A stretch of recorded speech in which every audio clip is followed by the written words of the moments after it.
Evolusi audit negara bukan sekadar perubahan zaman, tetapi perjalanan sebuah amanah yang terus diperkasa. Daripada asas yang kukuh, audit negara melangkah maju dengan integriti, ketelitian dan visi yang lebih jauh ke hadapan. Daripada semangat itu, lahirlah inspirasi sebuah piala yang membawa makna lebih besar daripada sebuah kemenangan. Setiap leko, setiap lapisan, setiap perincian mencerminkan kekuatan, warisan dan masa hadapan. Berteraskan seni tekatan bunga warisan, reka bentuk ini dihidupkan daripada sentuhan Adi Guru.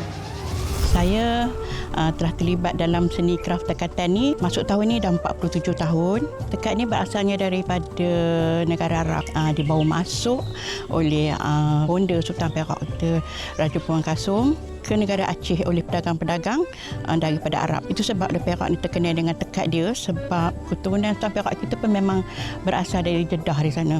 Tercetusnya idea kita nak gunakan bunga orkid dalam kita punya tekatan ada berdasarkan sebab bunga orkid ni ada di sekeliling dan tanaman di rumah kita, dan dia ada berbagai-bagai jenis orkid, dan itu sebabnya timbul idea kita nak gunakan orkid ni sebagai inspirasi kita.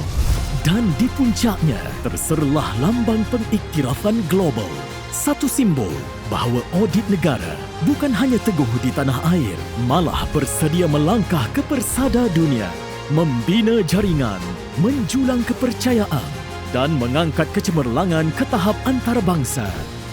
Inilah Piala Ketua Audit Negara, lahir daripada warisan, diperkasa oleh inovasi, diteguhkan dengan integriti. Sebuah simbol evolusi, sebuah lambang kecemerlangan untuk hari ini dan masa depan negara.